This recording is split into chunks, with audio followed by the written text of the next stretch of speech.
في ترند جديد بدأ ينتشر اسمه الأوتوميشن، والفكرة ببساطة إنك بتخلي الحاجة تتعمل أوتوماتيك من غير ما أنت تعملها كل مرة. يعني إيه الكلام ده؟ يعني بدل ما بتعمل الحاجة بنفسك يدوي كل مرة، زي إن أنت مثلا ترفع إيميل أو إن أنت تعمل ريبورت، الأوتوميشن بيخلي الحاجة دي تتنفذ لوحدها أوتوماتيك من غير ما أنت تعملها بنفسك كل مرة. واللي خلى الموضوع يفرق جدا إن دلوقتي بقى فيه تولز زي ان بتخلي أي حد يقدر إن هو يعمل أوتوميشن حتى لو مش مبرمج. طب استنى، دلوقتي أنا عندي شوية أسئلة ومحتاج حد يرد عليا. اول حاجه، يعني ايه اوتوميشن ويعني ايه ايجنت، وليه الشركات والناس كلها بقت مهتمه بيه؟ وايه الفرق بينه وبين الذكاء الاصطناعي اللي كلنا عارفينه؟ وهل ممكن الاوتوميشن ده يضيع شغل البشر وممكن ياخد مكاني؟ وابدا اتعلمه منين؟ وايه اشهر الادوات اللي ممكن استخدمها؟ وهل لازم اكون فعلا مبرمج عشان ادخل المجال ده واتعلم الاوتوميشن؟ وازاي اقدر استخدمه في حياتي وفي شغلي واكسب منه فلوس؟ فلو الاسئله دي شاغله بالك فركز معايا للنهايه، ويلا بينا نبدا الفيديو. بسم الله والحمد لله والصلاة والسلام على رسول الله، اللهم صل وسلم وبارك على سيدنا محمد. أهلا بيكم، أنا محمد القاضي ودي قناة شفرة بلس. ما تنساش تشترك في القناة وتفعل زر الجرس عشان يوصلك كل الفيديوهات الجديدة. وكالعادة حضر قهوتك وجهز قلمك وكشكولك ويلا بينا نبدأ الفيديو. أول حاجة محتاج إن أنت تعرفها إن الأوتوميشن مش جديد، هو موجود من زمان جدا في المصانع والشركات الكبيرة، لكن الجديد دلوقتي إن الموضوع بدأ ينتشر بشكل ضخم وسط الشركات الصغيرة وحتى الأفراد. والسبب إن الأدوات اللي ظهرت دلوقتي بقت سهلة الاستخدام ومش محتاج إن أنت تكون مبرمج عشان تبدأ فيها. يعني ببساطة أي حد يقدر يبني أوتوميشن يساعده في شغله أو في حياته اليومية. طيب السؤال الأول معانا، يعني إيه أوتوميشن؟ بكل بساطة لو عندك خطوات بتتكرر يوميا، زي مثلا أنت بتصحى من النوم بتعمل واحد اتنين تلاتة أربعة.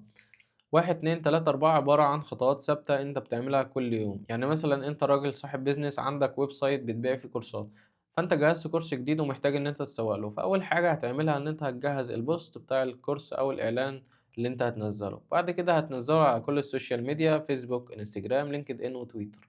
وبعدين الناس المهتمة هتبدأ إن هي تسألك عليه. فدي خطوات ثابتة أنت هتعملها.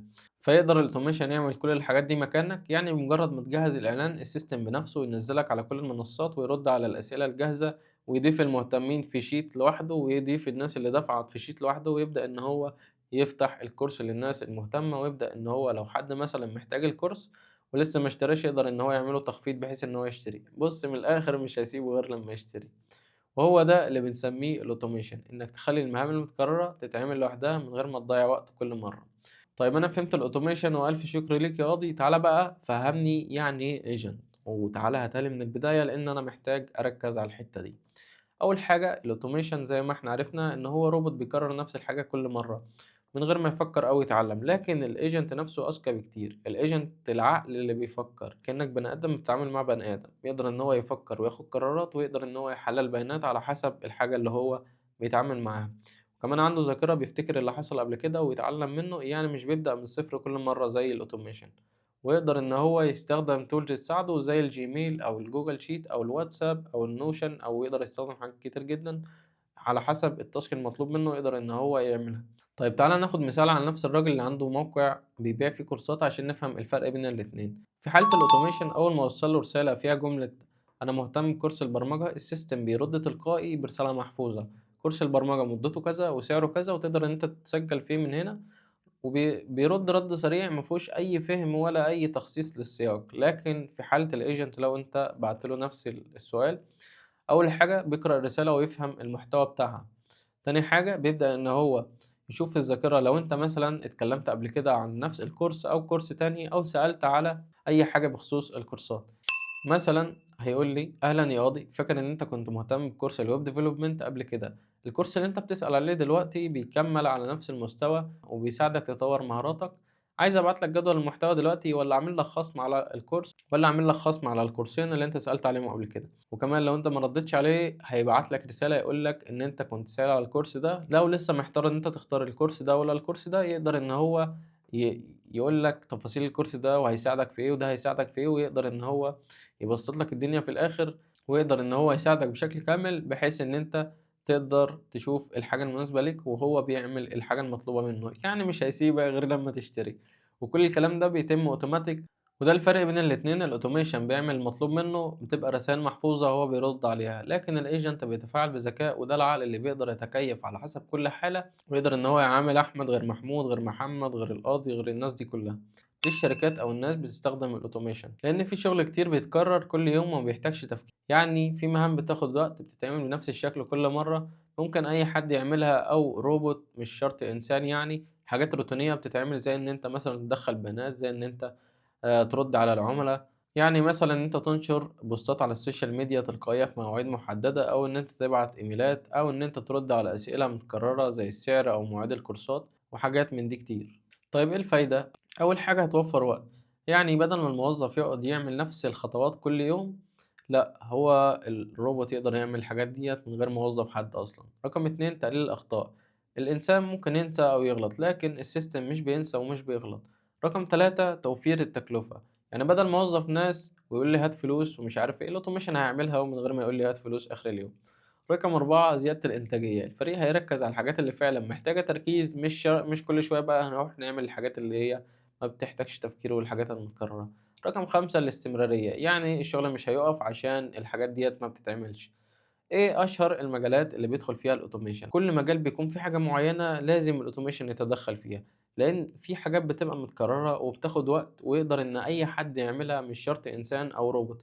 فكل المجالات فيها الأوتوميشن، ولكن بتختلف من كل مجال للتاني. طيب أهم سؤال هسأله لك، هل الأوتوميشن ممكن يضيع شغل البشر؟ ممكن ياخد مكاني في الشغل؟ أيوه، ممكن ياخد مكانك في بعض الوظائف، لكن في نفس الوقت هو بيخلق فرص تانية جديدة ليك كبني آدم. يعني الأوتوميشن هو بيبدع في الحاجات المتكررة، الحاجات البسيطة، الحاجات اللي مش محتاجة تفكير أصلا أو إبداع، زي إدخال البيانات أو الرد على الأسئلة المتأخرة أو إن أنت تبعت إيميلات. الوظائف دي مع الوقت ممكن تقل أو تختفي فعلا، بس في المقابل الأوتوميشن بيخلق فرص جديدة، زي مثلا مطور الأوتوميشن، زي مثلا مدير العمليات الرقمية، زي مثلا متخصص في الأوتوميشن وأنظمة الذكاء الاصطناعي والتكامل بين أنظمة الأوتوميشن.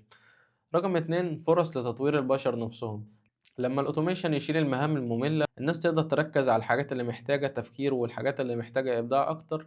رقم 3، فرص للشركات الصغيرة، تقدر تنافس شركات أكبر لأنها بتوفر وقت وتكلفة باستخدام الأوتوميشن. الأوتوميشن مش عدو البشر، لكن بيغير شكل سوق العمل. الوظائف الروتينية بتقل وهتفضل تقل مع الوقت، لأن المهارات التحليلية والحاجات اللي محتاجة تفكير أكتر هي اللي بقت الأهم.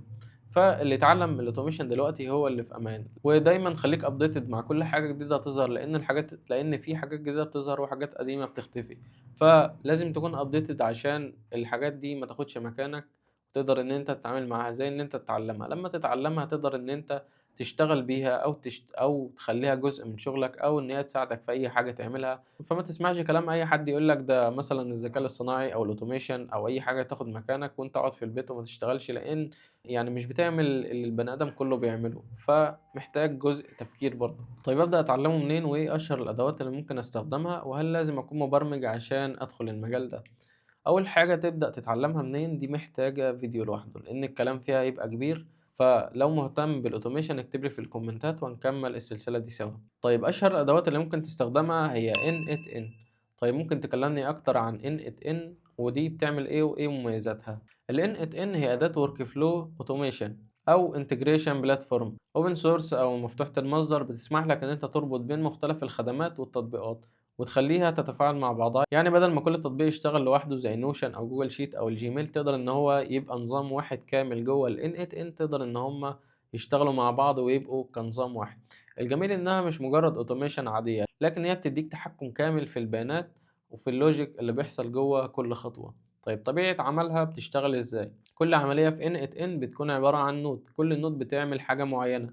ممكن تكون API call، أو ممكن تعمل معالجة للبيانات، أو إن هي تاخد قرار، أو إن هي تعمل لوب، أو لو عايز كود دقيق ممكن تكتب كود جافا سكريبت بنفسك يعمل حاجة بالملي زي ما أنت طالبها، أو إن أنت توصلها بخدمة خارجية زي إن أنت تعمل انتجريشن لأي API خارجي. هي بتخليك تبني لوجيك فلو كامل يشتغل اوتوماتيك من اول ما تستقبل بيانات لحد ما تطلع الاوتبوت اللي انت محتاجه في الاخر.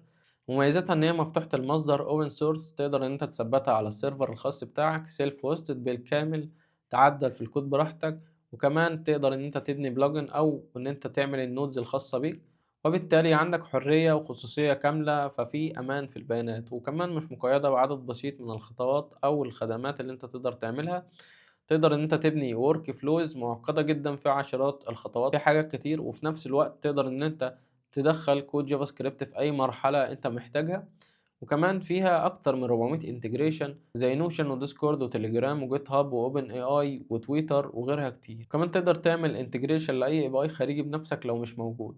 اليو اي في ال ان بيخليك تشوف الورك فلو وهو شغالة، كل نود متوصلة بالتانية، تقدر ان انت تشوف ده من اول نود لحد اخر نود، وكل خطوة بتعدي على التانية تقدر تشوفها بعينك، وده سهل لأي حد سواء عنده خبرة في البرمجة أو لأ. وكمان بما إنها self hosted فتقدر إن أنت تشتغل على سيرفر بسيط أو على كاليستر كبير باستخدام الدوكر. طيب هل لازم أكون مبرمج عشان أدخل المجالات دي وأتعلمها وأتعلم الأوتوميشن عامة يعني؟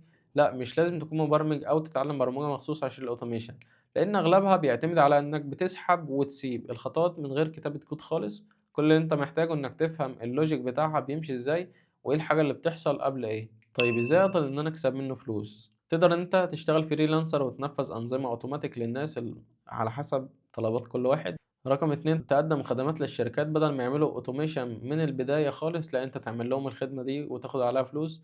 تقدر تبني مشروع أو منتج يعتمد على الأوتوميشن تقدر إن أنت تبيعه.